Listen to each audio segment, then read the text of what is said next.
After 48 grueling hours, the body of a miner has been recovered after over 100 personnel of the Indian Army, Navy, Assam Rifles, NDRF, SDRF and other agencies presumed operations to rescue people trapped in an illegal coal mine in the 3-kilo area of Umrangso in Assam. This incident reportedly took place on the morning of 6th of January 2025 at roughly 7 a.m. The 300-foot deep coal mine is flooded to a depth of 100 feet, likely due to an underground water channel breach. In response, the SDRF has sent dewatering pumps to assist the rescue operations. The Navy has mobilized special teams comprising of 1 officer and 11 sailors, and 21 paradivers have been deployed. However, there are many challenges that these teams face. Challenge number 1, poor water visibility owing to its extremely acidic nature. Challenge number 2, complications due to narrow and unstable shafts within the coal mine. Challenge number 3, rescuers are facing strong currents and debris amidst operations. Channel number 4, operations in depth of 200 feet resulting in zero visibility. Channel number 5, slow water pumping due to high water table and continued seepage. Therefore, the question that arises is, what are the immediate points of worry and how can the teams tackle them? Joining us now live is Nibir Deka for a ground report on this big story. Nibir, just take us through what really has happened here, what has led to it, and of course the fallout, because at the end of the day, of course, this is a very challenging situation that obviously the workers face there, and also now the authorities are facing in reaching to them. Well, yes, indeed, it has been a big struggle for the people who are resorting to the rescue operation. We have seen since the last 48 hours or so, the rescue operations have been ongoing by the NDRF, SDRF, and the Indian Army has also joined in. Now the 21 para divers who are expert in deep diving, they have been employed in this area, and after their deployment, we have seen that 1 body has been recovered out of the 9 workers who are stuck there in that coal mine, and the operations continue. But the bigger challenge is the water that has entered the tunnels of the coal mine, and now the motors and pumps have been used so that the water can be taken out from those areas, which will help and aid the rescue operations.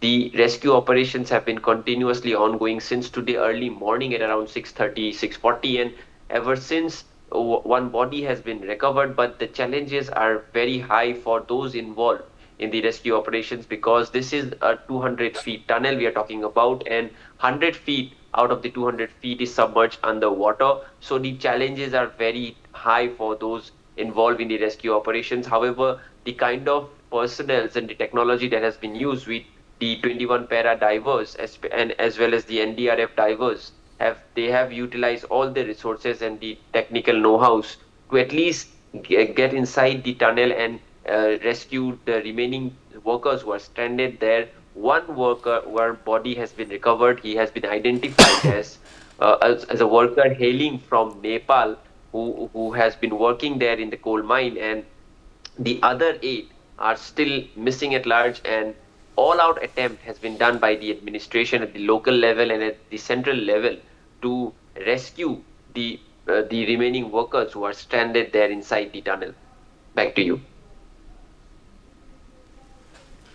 Nibir, as far as, of course, now the challenges are concerned, what are those, even as the race against time continues? See that the tunnel has 100 feet deep water. That is the first challenge, because the waters have entered with the underground linkages, and as such, it is a very deep challenge for the divers as well, who are trying to rescue the workers who are stranded there. Second challenge is the time itself, because it's been more than 48 hours, and with more time going, the safety of the people who are stuck inside the coal mine, it gets challenging. Yes. And how many people are believed to be stuck there right now? 1 miner, the body of 1 miner has been recovered, we believe. Now, what is that body's condition? Well, the 1 miner, the body has been recovered. It's a dead body, and the person belonged to from Nepal, who was working in that coal mine in the Mahasau. The remaining 8, so total of 9 workers were there. 1 dead body has been recovered. The remaining 8 are workers from Assam, from West Bengal, and nearby areas of the northeastern states. So their whereabouts are yet to be found out. But it's been more than 48 hours, and as time progresses, the situation remains more critical. because the all-out efforts are being done ever since the incident happened to get them back safe. But as time progresses, we all know how critical it gets, and the administration is trying its best. But these are tough conditions, tough geography to handle here, Uday. Absolutely, Nibir. Stay with us. In fact, we are turning now to get in Naveen Kumar as well. Naveen Kumar Bhatnagar, former DIG NDRF, who's live with us. Naveen Kumar Bhatnagar, very challenging situation, of course. Also the fact is that these accidents are becoming very, very concerning. We saw, of course, another of them earlier too in Uttarakhand already. Now this one being reported from Assam. Why are such incidents happening, and what makes rescue operations so complicated? Actually, this type of mining is a deep mining, and there are two types of mining. One is open cast mining, another is deep trench mining. So, it's a deep trench mining, and in this condition, all the safety measures are being taken. Everywhere is a set drill, but in some cases, what happened? The water source come in between, or some leakage, or some connection meet out with the river or pond or something like that, which happened here. So this water immediately attacked or came inside that mine. So it is very difficult for the rescuers and the people who are working there in deep mining. But anyhow, there are certain other ways also. During such minings, we are taking care about it to have the safe places. If these 8 people are in the particular safe place, so they have the air deposit or some safe area, they will be there definitely. So we can have some hope for their betterment. But anyhow, time is really very crucial, and it's time taking for the rescue operations. But we, as the NDRF, we have all the safety equipment, including the Navy people also. So we have the gas, other equipments like life locator. We have the deep searching techniques, as well as the sonar system also. We have with the NDRF. So no problem, and Army and Navy people also, they knows the operation of such type of rescue. Anyhow, but our people are trying their best, their efforts with the BA set. They are having the BA set and mask and all these things. So I hope that very soon we'll get the good news as the rescue operation is going. And as well, our first priority is to take out the water from that mine. It is must and very essential. And also to plug the hole from where this water came, or this, if it is possible. So it is. There are two things most important. One is to plug that particular leakage. Second one, to pump out the water from the mine, and keep the situation in a particular safe place. Yeah, and our people will take the rescue. They will rescue the other people who are stuck there, laborers who are stuck there. Yeah. Okay, let me in fact also quickly draw in Krishna Mitru now, consultant disaster management, who's joining us live. Krishna Mitru, we are seeing water levels rising past 100 feet in this particular mine here. It's of course a very complicated scenario. Just take us through, of course, the immediate points of worry that teams have in such situations. Thank you for inviting me onto your channel. The immediate point of worry is, of course, to rescue the people who are marooned inside the mine. However, I would like to say that knowing this area, as I know I have served enough long time in the eastern sector, this is a valley area, which means that the subsoil is very soft here and the water table is very high. I'm I fail to understand if such a mining activity was undertaken under this in this area. How come this factor was not taken into account? That the water table being very high, the threat of water breaking in at any stage could have been ignored or somehow was overlooked. However, my advice in such mining activities in times to come also would be that all the miners, right from the lead miner till the tail, they should carry two pipes along with them. One should be for the continuous supply of oxygen. The other one should be for a communication line. And it should all be chain tied so that under such a circumstance, when the mine collapses or the mine suddenly floods, the people, the rescuers, the administrators should be can make an effort to pull back the miners, at the same time supplying them the oxygen and open the communication line in emergency. Now, this is one aspect which I would like to recommend to all the miners, not only in the country, all over the world. We should think of a system like this. I would repeat very briefly: chain tied two pipes. One pipe should provide the oxygen, the other pipe should provide the communication lines. And this chain pipe should be carried by the lead miner, whosoever is most ahead, and should be linked to, tied to all the miners behind him. Um, we only wish now that the water is sucked out as fast. But as said, that the mine is about 200 feet deep, and water has already flooded about 100 feet. Now, extracting 100 feet of water will not be an easy task, because you don't know where the source of the water is coming in.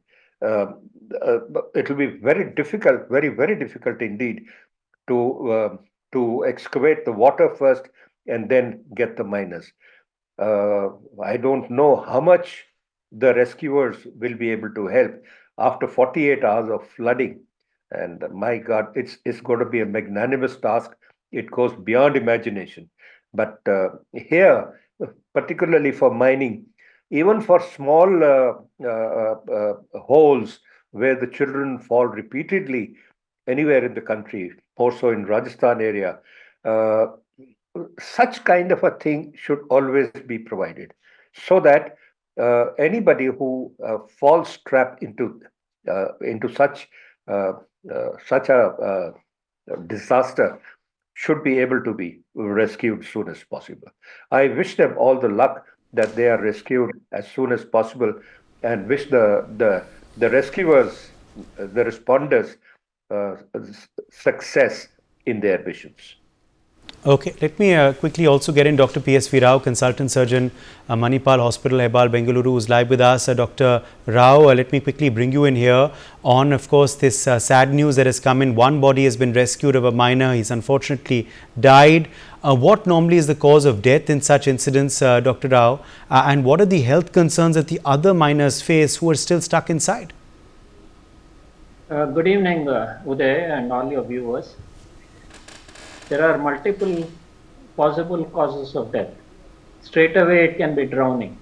This is 200 feet down with 100 feet water above. Just imagine the water pressure itself, and the fact that whatever they are trying to pump, there may be water flowing in than what they can pump out. One. Second, cause of death very often is just asphyxiation. That means there is not enough oxygen left in whichever part of the mine, hopefully, where there is an air pocket and they are there. You see, the mine shaft, the horizontal part may not be perfectly horizontal. There will be some areas where it is up, and if the water hasn't reached up to there, and imagine if the water level is at 100 feet, that up shaft has to be more than 100 feet for you to have an air pocket there. So and the air pocket should have enough air, enough oxygen for 8 people who are left. Third, many of these places will have methane and carbon monoxide gases and gases due to decay. See, these are wet areas with various biological, materials which can be broken down with release of hydrogen sulfide gas, methane gases, etc. And these can itself also kill the person. Fourth, you can also be killed because a part of that mine is unstable and collapses on you. So you can get crushed to death. So these are any number of reasons whereas these people can get killed like this. And remember, this is an illegal mine. So even the usual ordinary safety measures will not be in place for these so-called rat hole miners. So this is going to be an extremely difficult task, and probably their only hope right in the beginning of even for divers, it is an extremely risky job. Maybe if they had an underwater drone, they could have sent it in to the shaft to see what was going on. But the visibility inside it is extremely low. The water will be very opaque. It's not clear water that you are seeing there. And I don't know if that is technically feasible. But to your question as to what could be the causes of death, I have listed many possible causes of death. Yes, let me in fact quickly now go back across to our other panelists also continue to be with us. In fact, do we have Nibid still with us? Okay, I think we've lost Nibid there. Naveen Kumar Bhatnagar, let me quickly come back to you. Now, Naveen Bhatnagar, the prima facie report reveals that this quarry was illegal. If that is true, then that is shocking. Yeah, especially in the Nagaland, Assam, and in these places, few mines were reported as illegal because I had been there. I have served in that particular area, so I know that illegal mining is going on since long in that particular area, and so many accidents of such type of accidents were reported time to time, and government is very strict about it, and they are not allowing the people for such type of mining. But anyhow, in our India, a few Johnnies are there who are playing this dirty mining and coal business, and they are digging out the coal from the abandoned mines, especially such type of abandoned area. So in that cases, it happens. So they, without knowing about the demography of that particular area, they are starting the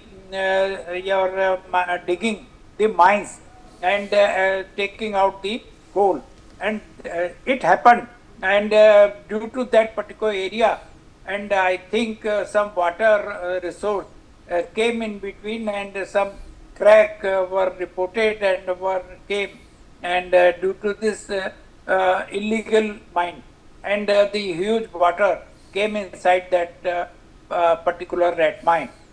So anyhow, there must be some escape route or some safety also, some safe place will be there. So definitely, if is there any air pocket or some place will be there, shelter, something to we can hope that we can rescue the people. But if it is full of water, or there will be no such type of air pocket, so definitely we will having no hope about it. But our rescue operations and our NDRF people and Navy people, they all are making their effort best with their latest equipments with them, and they will, I hope, they will rescue the people very soon, as per my information, and have the experience in this type of mining rescue. Yeah. Okay, let me in fact quickly also now get back in Krishna Mitru. Krishna Mitru, now, as this operation continues and gets into the very crucial zone, what are the challenges now, the increased challenges that these individuals are facing, both who are battling to stay alive inside and the rescuers who are battling to get to the trapped individuals? This is the first challenge that they must be facing, the marooned people must be facing, is how to stay away from the water. Because if there is 100 feet of water above them, as Dr. Rao explained just now, the weight of the water above the human body would be enough to crush the body, to penetrate into the lungs. Now that will be a very, very big challenge unless they are provided with some kind of masks or some preventive equipment. But I see very little hopes on that, being very, very optimistic about it. But yes, if there is available some kind of a pocket where they could be sitting and waiting for the rescue, there could be a little hope, but not with 100 feet of water above them. Number one. Number two, the water underground must be so chilly that they would be getting chilblains by now, and they must be cold in the past 48 hours. For the people on top, the rescuers, I would say the biggest challenge right now would be to extract the water. But to what extent would they be able to extract the water unless they can stop the inflow of the water from wherever the water is broken through into the mine? This also has been established that it's illegal mining. Now, illegal mining is a mafia all over the world in all kinds of mines, even sand mines and things like that. This is a menace which we need to strictly look after and control this.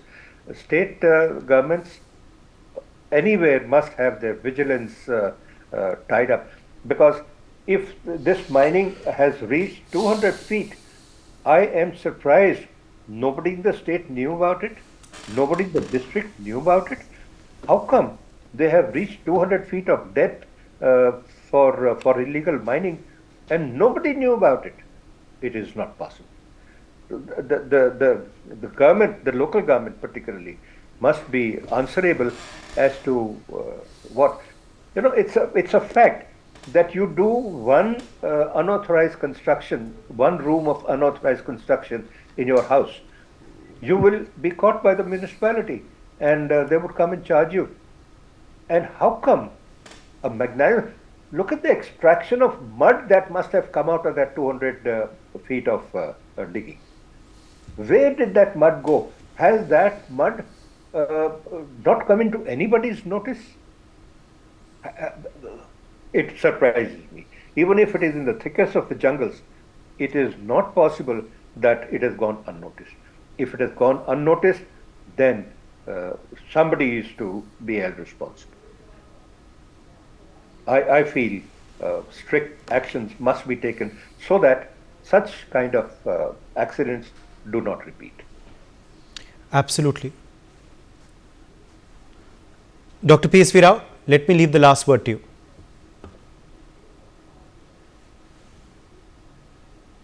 Viewers to understand what 200 feet is. 200 feet is like a 20-floor building.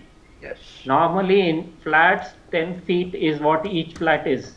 And if you say 200 feet, it is 220-floor height building.